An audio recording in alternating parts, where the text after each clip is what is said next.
உங்க வீட்லயும் குழந்தைங்க காய்கறி எல்லாம் சாப்பிட மாட்டேன்னு நர முடிக்கிறாங்களா? பீட்ரூட் எல்லாம் செஞ்சு கொடுத்தா சாப்பிட மாட்டேன்றாங்களா? அப்ப உங்களுக்கான டிப்ஸ் தான் இது. நாங்க நிறைய டிப்ஸ் சொல்லியிருக்கேன். நம்ம இது இன்னைக்கு என்ன செய்ய போறோம்னா பீட்ரூட் சப்பாத்தி தான் செய்ய போறோம்.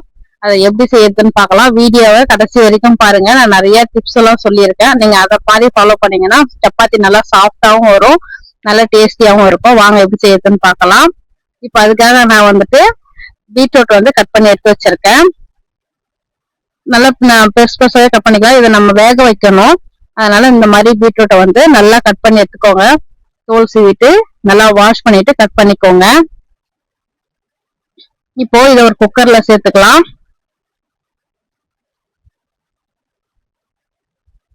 இது கூட நம்ம தண்ணி கொஞ்சமா சேர்த்துக்கலாம்.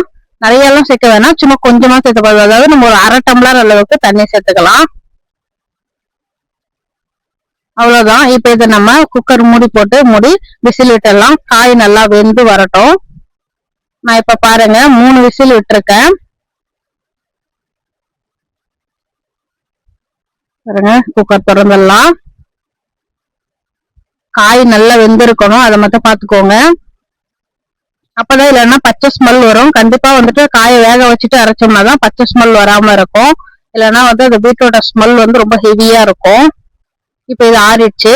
நம்ம இது ஒரு மிக்சி ஜார்ல சேர்த்து நல்லா நைஸா அரைச்சி எடுத்துக்கலாம்.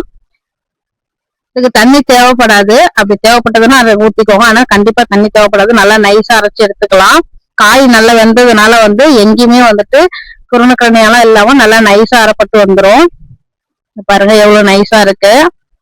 நம்ம இதை அப்படியே எடுத்து வச்சிடலாம். இப்போ நம்ம கோதுமை மாவு எடுத்துக்கலாம். கோதுமை மாவு நல்லா ஜலிச்சு எடுத்துக்கோங்க. ஏன்னா அதுல குருணை குருணையா கூட ஒரு சில டைம்ல இருக்கும். நம்ம சலிச்சுட்டு செய்யும் போது மாவு நல்லா சாஃப்டா இருக்கும். அதுக்காக தான் சொல்றேன். கூட சால்ட் ஆட் பண்ணிக்கோங்க. சால்ட் ஆட் பண்ணிட்டு நம்ம இதை ஃபர்ஸ்ட் சால்ட்டை மட்டும் சேர்த்தது நல்லா மிக்ஸ் பண்ணி எடுத்துக்கலாம். ரொம்ப ஈஸி தான், நல்ல டேஸ்டியா இருக்கும். சப்பாத்தி ரொம்ப சாஃப்டா இருக்கும். நீங்க இதே போல ட்ரை பண்ணி பாருங்க. நம்ம வீடியோ பிடிச்சிருந்துச்சுன்னா ப்ளீஸ் லைக் பண்ணி ஷேர் பண்ணி சப்ஸ்கிரைப் பண்ணிக்கோங்க. இப்ப நம்ம எடுத்து அரைச்சு வச்சிருந்த பீட்ரூட்டை இது கூட சேர்த்துக்கலாம். சேர்த்துட்டு இப்ப நம்ம நல்லா மிக்ஸ் பண்ணிக்கலாம். தண்ணி தேவைப்பட்டா மட்டும் தெளிச்சுக்கோங்க. ஃபர்ஸ்ட் இதுலயே நல்லா மிக்ஸ் பண்ணிக்கோங்க. எனக்கு தண்ணியே தேவைப்படல, சுத்தமா தண்ணியே நான் சேர்க்கல. இதுவே சரியா போயிடுச்சு. பாருங்க, நான் மாவு நல்லா பசஞ்சு எடுத்துறேன். எவ்வளவு சாஃப்டா இருக்கு பாருங்க. நான் தண்ணி சேர்க்கவே இல்லை, இதுவே கரெக்டா போயிடுச்சு. இப்ப இதை மூடி எடுத்து வச்சிடலாம். மாவு கொஞ்ச நேரம் நல்லா ஊறட்டும். பாருங்க, நான் சப்பாத்தி தேய்ச்சி எடுத்து வச்சிருக்கேன். சப்பாத்தி தேய்க்கிறதுக்கு ரொம்ப ஈஸியா இருக்கும், ஒட்டாது, எதுவுமே ஆகாது, நல்லா இருக்கும், ஈஸியா வரும். இப்போ நான் தோசைக்கல்ல காய வச்சுக்கிறேன். தோசைக்கல்ல கொஞ்சமா எண்ணெய் தேய்ச்சிக்கலாம். எண்ணெய் ரொம்ப ஊத்தவே தேவையில்லை இதுக்கு. நான் மாவு பிசையும் போது எண்ணெய் சேர்க்கவே இல்லை ஃப்ரெண்ட்ஸ். சூப்பரா ஒரு இதே சாஃப்டா தான் இருக்கும். இப்ப பாருங்க, சப்பாத்தி போட்டு நம்ம திருப்பி விட்டு மேல லைட்டா எண்ணெய் தேய்ச்சிட்டு அப்படியே திருப்பி போட்டு வேக வச்சு எடுத்துக்கலாம். பாருங்க, எண்ணெயே இருக்காது, சும்மா லைட்டா தான் டிப் பண்ணி தேய்க்கிறேன். இப்போ நல்லா திருப்பி விட்டு இந்த மாதிரி லைட்டா மேல தேய்ச்சி விட்டு வேக வச்சு எடுத்துக்கலாம்.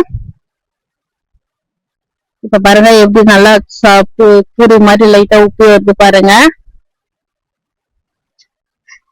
அவ்வளவுதான். இந்த மாதிரி திருப்பி போட்டு நம்ம வேக வச்சு எடுத்துக்கலாம். நீங்களே இதே போல கண்டிப்பா செஞ்சு பாருங்க. செஞ்சு பார்த்துட்டு எப்படின்னு கமெண்ட்ல சொல்லுங்க. நம்ம சேனல்ல ஃபர்ஸ்ட் டைம் பாக்குறீங்கன்னா ப்ளீஸ் லைக் பண்ணிக்கோங்க, ஷேர் பண்ணிக்கோங்க, சப்ஸ்கிரைப் பண்ணிக்கோங்க. நீங்க சப்ஸ்கிரைப் பண்ணீங்கன்னா தான் நான் போடுற இதே போல வீடியோஸ் எல்லாம் உங்களுக்கு நோட்டிபிகேஷன்ல வரும். இப்ப பாருங்க, நம்ம சப்பாத்தி சுட்டு முடிச்சாச்சு. எவ்வளவு சாஃப்டா இருக்கு பாருங்க. நீங்களும் இதே போல கண்டிப்பா செஞ்சு பாருங்க. அடுத்த வீடியோல என்ன செய்யலான்ட்டு நீங்க கமெண்ட்ல சொல்லுங்க. கண்டிப்பா அதையே செய்யலாம். தேங்க்யூ, பாய்.